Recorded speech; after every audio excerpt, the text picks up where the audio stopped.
esta recomposición de fuerzas tiene, toda vez que uno de los elementos estratégicos de análisis de la transformación geopolítica del planeta pasa porque el Atlántico Norte está dejando de ser el eje fundamental donde se toman las decisiones políticas y eso se está trasladando hacia el espacio euroasiático, que entre otras cosas cambia también, tiene influencia muy directa sobre las decisiones de carácter militar, porque los últimos 5 siglos el eje fundamental de la política se decidía en el mar y hoy eso se está construyendo en un espacio, un gran espacio terrestre,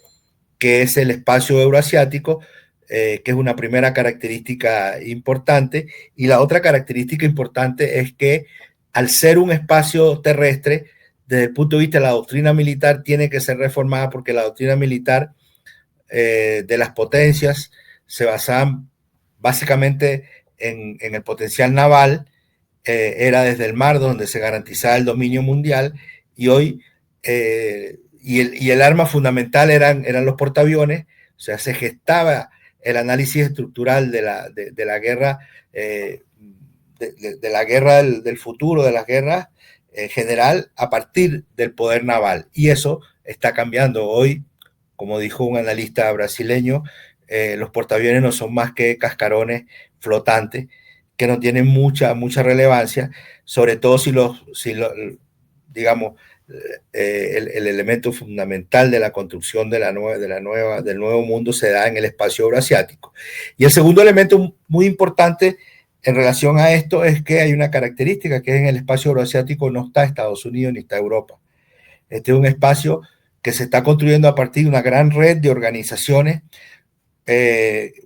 cuyo elemento central, diríamos, podría ser la ruta de la seda, pero no el único. Hay una fuerte organización de seguridad, que es la Organización de Cooperación de Shanghái, pero también hay instituciones financieras como el Banco Asiático de Inversión e Infraestructura, hay organizaciones políticas como la Organización de Estados, la Organización del Tratado de Seguridad Colectiva o la Organización de Estados Eurasiáticos. Es decir, que hay un corredor, el corredor norte-sur. Es decir, que hay toda una construcción, un entramado de redes que se manifiesta tanto en lo político, en lo militar,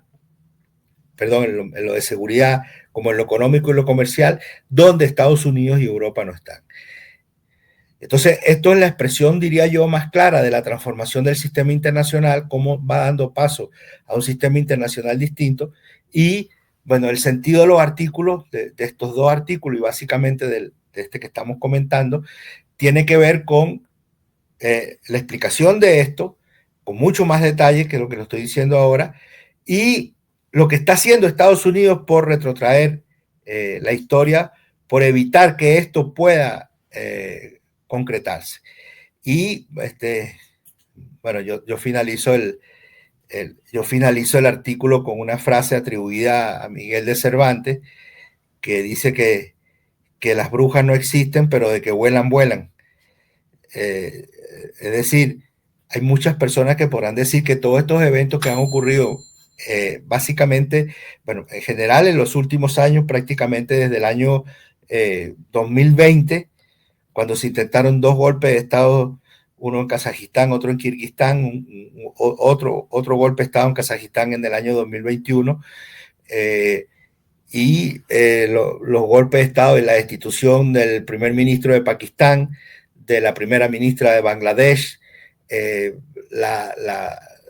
la situación de inestabilidad que llevó incluso a una guerra entre Camboya y Tailandia, las revueltas que se han producido recientemente en Indonesia, el conflicto reciente también entre Pakistán e India. Es decir, hay muchos eventos, hay muchos conflictos, y todos estos conflictos tienen la particularidad que se desarrollan geográficamente en la zona de la Ruta de la Seda, y se desarrolla en países que se están acercando a China o a Rusia, en países que se han ido incorporando, por ejemplo, a la Organización de Cooperación de Shanghái, que se han ido incorporando a la Ruta de la Seda. Y en ese sentido, sería muy inocente suponer que todos estos conflictos, que en algunos casos tienen un origen interno a partir de levantamientos populares motivados en mala gestión de gobierno, en hechos de corrupción, en hechos de nepotismo que llevan a los pueblos a movilizarse, pero suponer que Estados Unidos permanece al margen de toda esta conflictividad no deja de ser eso, un acto de inocencia. Recientemente se produjo el derrocamiento también del primer ministro de Nepal, un país con el que China tiene excelentes relaciones, igual que India, y ya hoy se está sabiendo cuáles son, ahí se produjo una revuelta popular, es verdad, pero ya se está sabiendo la participación de la Embajada de Estados Unidos en esta revuelta, el financiamiento de líderes juveniles, el financiamiento de medios de comunicación para generar un ambiente hostil hacia el gobierno, la generación de matrices de opinión que movilizan a estos manifestantes. Entonces, frente a la evidencia que significa el fortalecimiento de la presencia china-rusa con la incorporación de otros países, por supuesto India, pero también Turquía, pero también Irán, Pakistán, Tailandia, Indonesia, varios de estos países han ingresado a BRICS, algunos de ellos han ingresado más recientemente también a la Organización de Cooperación de Shanghái. Entonces, es evidente que Estados Unidos y Europa, Occidente, están intentando desestabilizar la región, generarle un problema a China y a Rusia, impedir que se pueda generar en el gran espacio euroasiático mecanismos de cooperación que coadyuven en la solución de los problemas de esos países. Más recientemente, la semana pasada, eso no está en el artículo, el presidente Trump anunció que pensaban recuperar la base de Bagram en Afganistán, una base que fue construida por los soviéticos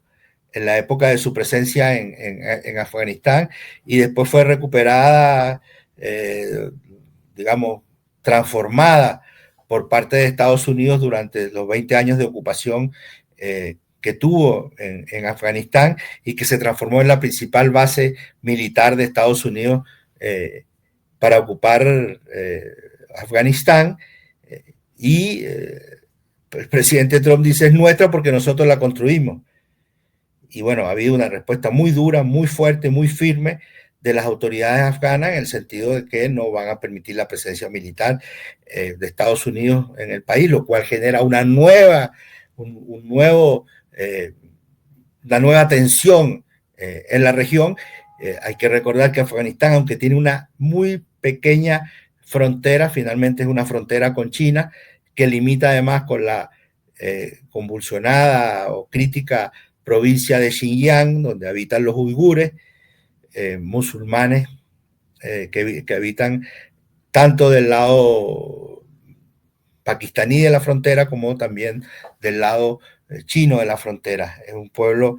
que habita en esos dos países y que hay una intencionalidad de generar conflicto. Ahí existe una organización terrorista, en español sería MITO, el Movimiento Islámico del Turquestán Oriental, que ha realizado acciones terroristas no solamente en Xinjiang, también en Beijing. Entonces, hay una tensión especial por parte de China y también de Pakistán y unos vínculos especiales que China ha establecido con Pakistán precisamente por esa situación y una atención también especial que China brinda a los asuntos de Afganistán precisamente para garantizar su seguridad interior. Es decir, que lo que hicimos en el artículo fue explicar toda esta situación, enlazarlos uno con otro, los eventos, explicarlos de manera cronológica para que se entienda que este es un escenario muy importante de conflictividad mundial. Sergio, lo que te quería preguntar era, ¿qué relevancia tiene para Estados Unidos esta disputa? Porque sabemos que al mismo tiempo Estados Unidos y la entente occidental tiene que intervenir en Ucrania, tiene que intervenir en toda la situación de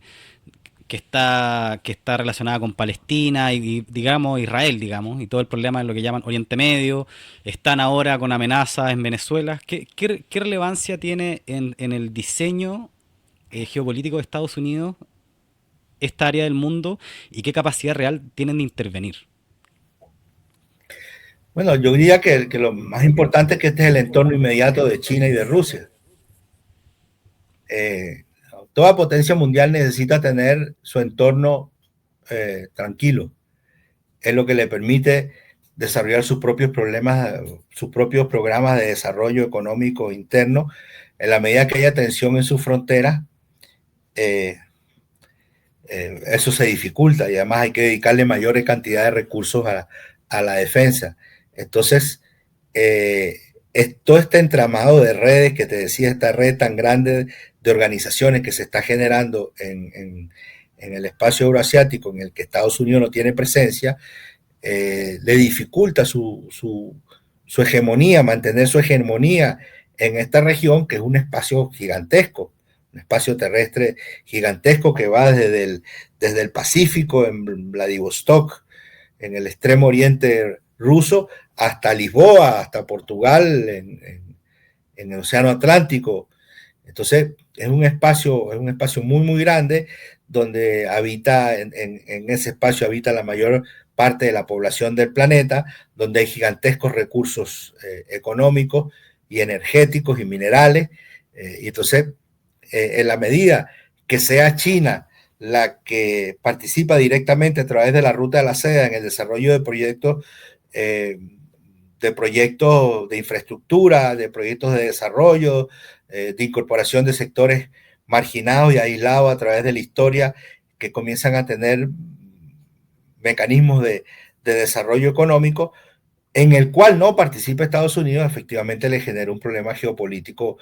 muy, muy, muy grande y sobre todo también porque sus principales adversarios, que son China y Rusia, están cobrando el protagonismo más importante en esta región. Buenísimo, Sergio, muy claro.